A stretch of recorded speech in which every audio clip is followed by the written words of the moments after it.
Hello students, in this video we are going to study the first chapter of your science syllabus, that is chemical reactions and equations. Before going into the chapter, you should be clear about the physical changes and chemical changes. What are physical changes? Changes that occurs only in the appearance of the substance. That is called physical change. What is chemical change? The changes which affects the chemical composition of the substance is called chemical changes. What is the example for physical change? Example is, let us take a simple example, that is evaporation of water.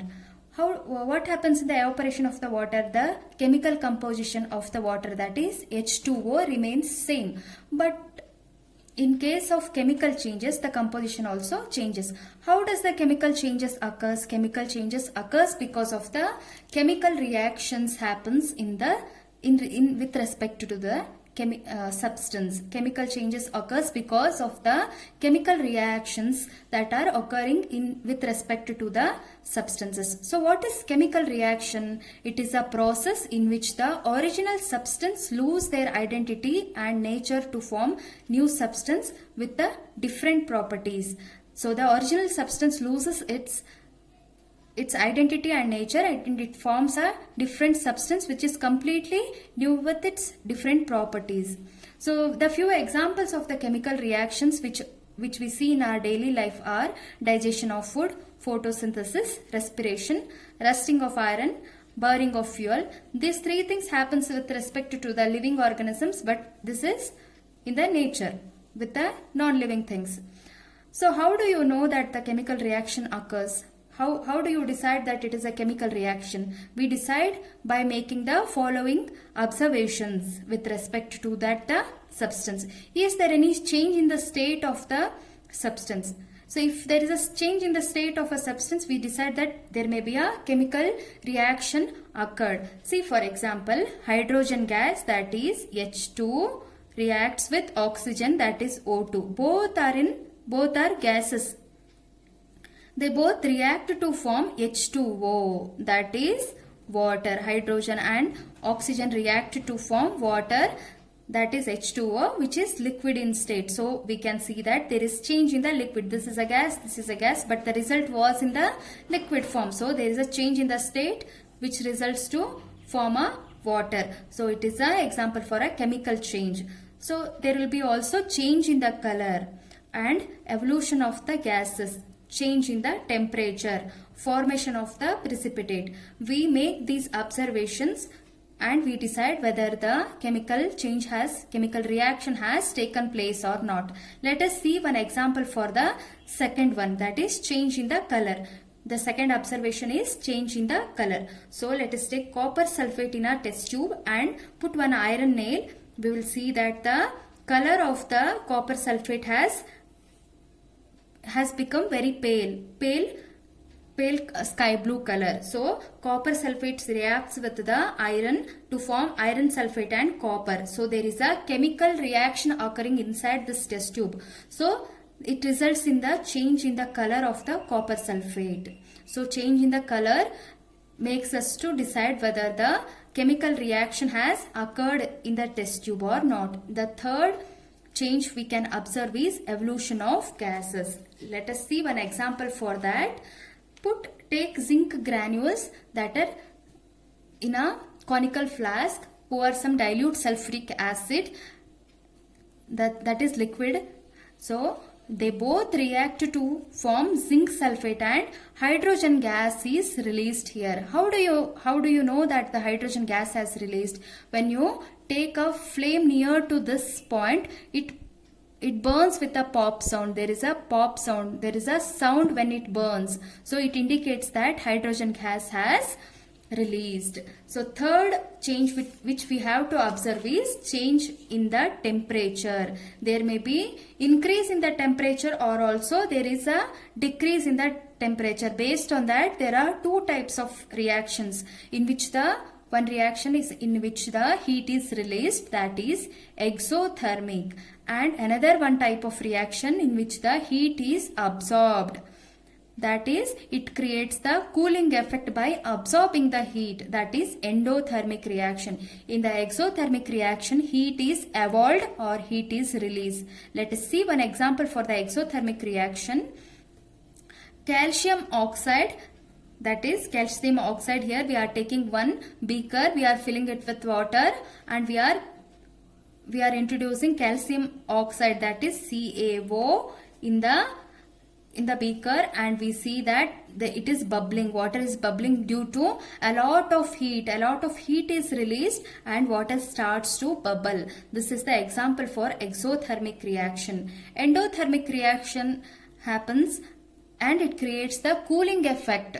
It cools the surrounding air. So by that, what we understand by this, it has absorbed a lot of heat which is there in the surrounding of the beaker. So ammonium chloride with the water, plus it absorbs a lot of heat which is present in the surrounding area and it forms ammonium chloride. The third or the fifth observation what we have made is formation of the precipitate. What is precipitate? Precipitate is any insoluble substance which is formed in the reaction. Precipitate is any insoluble substance which is formed in the reaction. So that kind of reaction where the precipitate is formed is called precipitation reaction. Precipitation reaction is a reaction where the precipitate is formed. Let us see one example. Sodium sulfate. Sodium sulfate reacts with barium chloride to form barium sulfate and sodium chloride. It forms barium sulfate and sodium chloride. So what we are doing, we are taking two test tubes. In one we are taking sodium sulfate and another one we are taking barium chloride. When we pour the sodium sulfate solution to the barium chloride solution, we can see that a solid starts to deposit in the bottom of this test tube. So what is that? It is a precipitate. Precipitate, that is insoluble substance, that is barium sulfate is formed. It is the precipitate in this reaction. Formation of the precipitate indicates that chemical reaction has occurred. So all these reactions we want to represent in the equation form. How to write and how to represent it?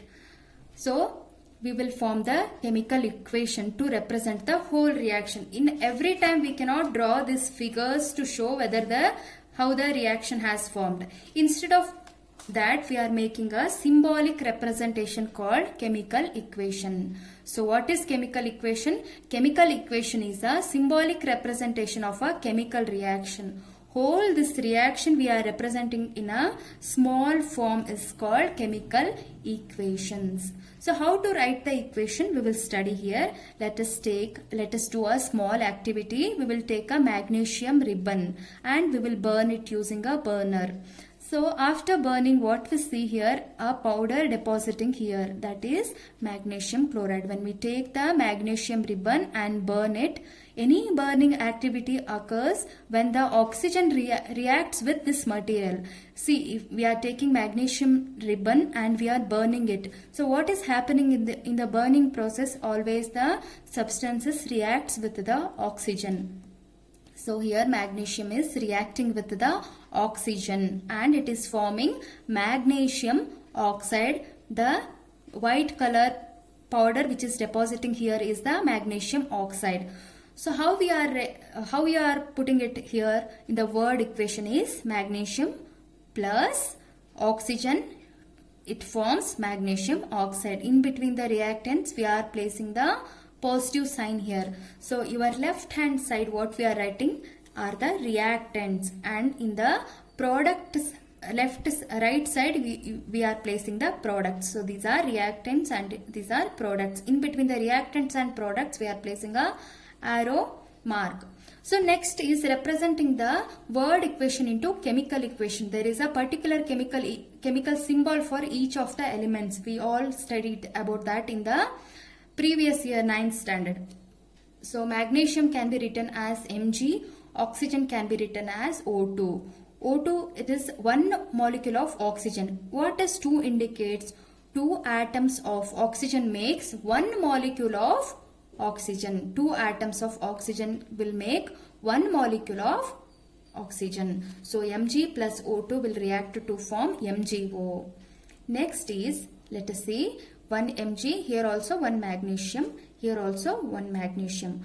Here you see that there are 2 atoms of oxygen, but wherein there is only one atom of oxygen. It is wrong according to the law of conservation of mass. What is law of conservation of mass? Mass can neither be created nor be destroyed. So mass has to be conserved both in the product side and the reactant side. In the reactant side and the product side, number of molecules should remain same, but it is not happening here. That's why we have to balance the chemical equation.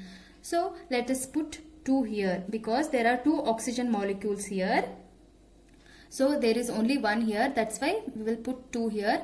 After doing that, we will observe that magnesium has also become 2 molecules. To equate that, we will put 2 here. So the magnesium also becomes 2. Let us check here. Magnesium 2 molecules, here also 2 molecules.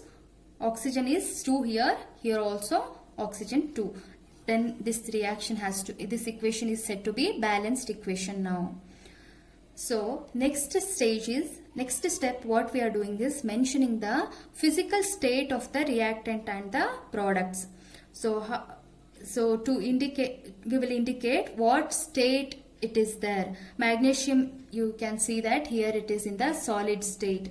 Oxygen, you cannot see here, it is in the gaseous form. It forms a solid powdery substance called as magnesium oxide. We can see that it is in the solid state. So we will mention in here solid. Here in the bracket we will mention gas, and here in the solid we will mention for the magnesium. Hope this class was useful for you. If you learned little bit from this class, please do share and subscribe to my channel for the next chapters. So thank you. Please write down your queries in the comment box.